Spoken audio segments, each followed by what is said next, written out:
अस्सलाम वालेकुम दोस्तों। फैमिली वीज़ा जल्दी करना चाहते हैं तो ये वीडियो आपके लिए है।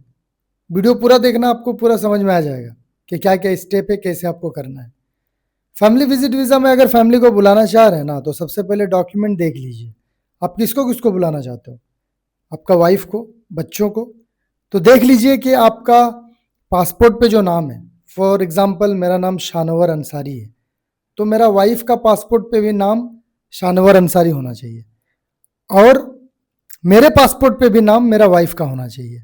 अगर बच्चे हैं तो बच्चों का भी पासपोर्ट पे एज यूजुअल जैसा नाम है एक्यूरेट वैसा ही रहना चाहिए। बच्चों का तो नाम आपका पासपोर्ट पे रहेगा नहीं, लेकिन बच्चों का पासपोर्ट पे आपका नाम रहेगा।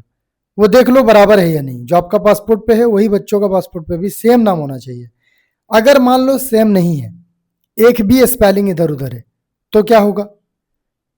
नंबर वन, एम्बेसी को कोई दिक्कत नहीं है। छोटा मोटा चीज को एम्बेसी ना इग्नोर करके वीजा दे देता है, लेकिन अभी वीएफएस के थ्रू आपको एम्बेसी जाना है। पहले हम लोग डायरेक्ट एम्बेसी जाते थे, एम्बेसी में डॉक्यूमेंट सबमिट करते थे, लेकिन जब से वीएफएस आया है, वीएफएस का काम है डॉक्यूमेंट आपका पूरा प्रोसेस करना, एम्बेसी को भेजना। तो अब वीएफएस का रिक्वायरमेंट ये है, वो बोलता है नहीं एम्बेसी नहीं मानता। अब वो झूठ बोल रहा है या सच बोल रहा है, अल्लाह बेहतर जाने और वीएफएस जाने। मुझे तो लगता है वीएफएस झूठ ही बोल रहा है। वीएफएस बोलता नहीं, अब एम्बेसी का ये कहना है कि जिनका नाम नहीं है या नाम गलत है, वो निकाहनामा या मैरिज सर्टिफिकेट कुछ भी अटेस्टेड करके लाइए, चाहे सऊदी एम्बेसी का अटेस्टेशन या अपोस्टाइल, दोनों में से एक। क्योंकि अपोस्टाइल ट्रीटी का हिस्सा सऊदी अरबिया अब हो गया है, तो दोनों का वैल्यू सेम है। दोनों में से कुछ अटेस्टेशन चाहिए और उसका अरबिक ट्रांसलेशन करा लीजिए। ये कहता है अगर हस्बैंड वाइफ का नाम नहीं है या नाम स्पेलिंग मिस्टेक है, तो उनको मैरिज सर्टिफिकेट या निकाहनामा करना है। अगर मान लो बच्चों के पासपोर्ट पे फादर का नाम स्पेलिंग मिस्टेक है या थोड़ा गलत है, तो क्या होगा? तो उनके कंडीशन में बच्चा को जो बर्थ सर्टिफिकेट है उसको अपोस्टाइल करा लीजिए या अटेस्टेशन करा लीजिए अरबिक ट्रांसलेशन करके, तब लगेगा। पोलियो फैमिली वीजा में नहीं लगता है, जो परमानेंट फैमिली रेसिडेंट वीजा होता है उसमें लगता है पोलियो। ये क्लियर हो गया डाउट?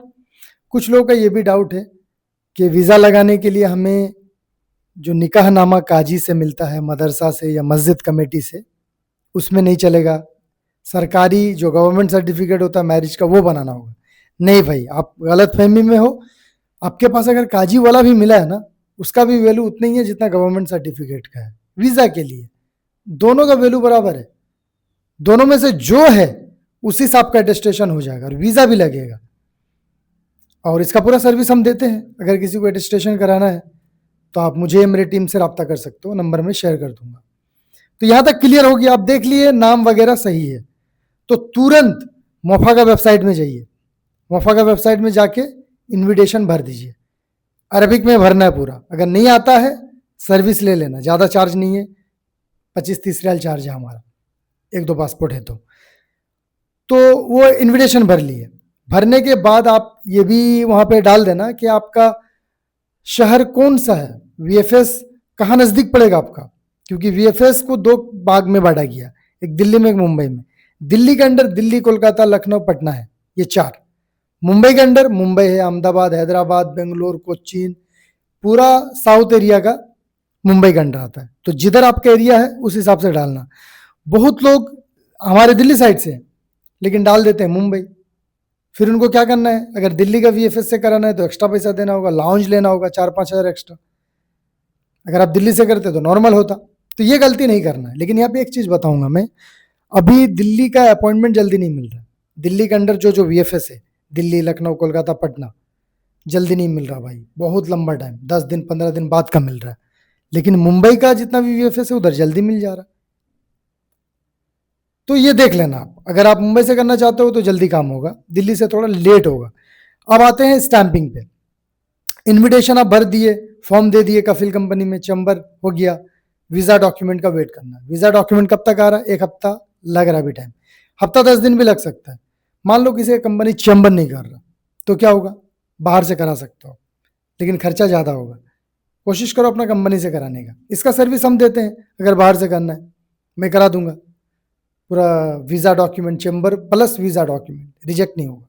रिजेक्ट होगा तो हम पैसे ही नहीं लेंगे। इसके बाद अब वो अप्रूव होने के बाद वीएफएस अपॉइंटमेंट। तो एक काम करो, वीएफएस अपॉइंटमेंट जितना जल्दी होगा उतना जल्दी कर लीजिए। आप ये मत सोचिए कि मैं अगले हफ्ता करूंगा, पहले ही लेकर रखिए। दिल्ली से अगर खास करके आप स्टैंपिंग करना चाह रहे हैं, दिल्ली, लखनऊ, कोलकाता या पटना से, उधर स्लॉट बहुत लेट में मिल रहा है।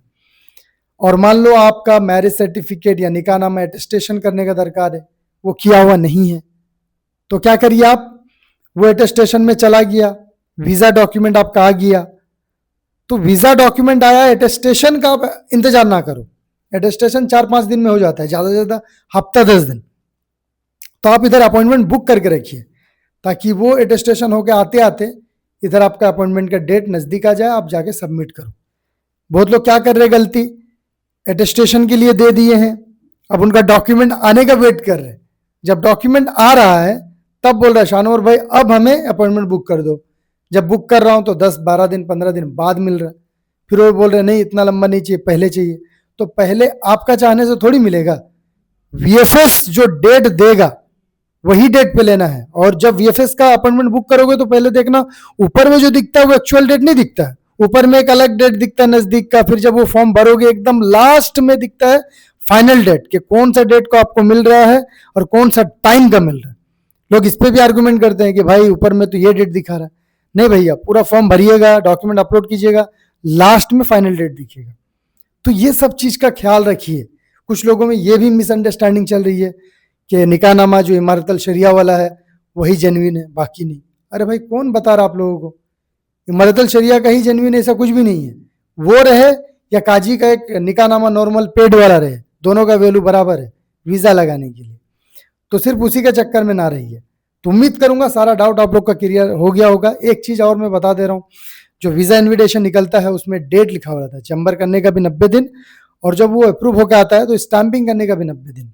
तो 90 दिन के अंदर आपको सारा प्रोसेस करा लेना है, नहीं तो फिर बाद में वो एक्सपायर हो जाएगा, उसका कोई वैल्यू नहीं होगा। इसलिए वो सारा चीज़ का ध्यान रखिए। और जिनको कुछ भी नहीं आता, समझ में नहीं आता कुछ भी, 150 रियाल खर्चा होगा भाई, आप मुझे मेरे टीम से रब्ता कर लेना, हम पूरा सर्विस करा के देते हैं। सिर्फ वीज़ा लगाने तक ही नहीं, वीज़ा लगने के बाद आपका टिकटिंग, एयरपोर्ट पहुंचाने का, सऊदी तक पहुंचाने का, जो रिटर्न टिकट नहीं है तो डम्मी, सब करके देते हैं।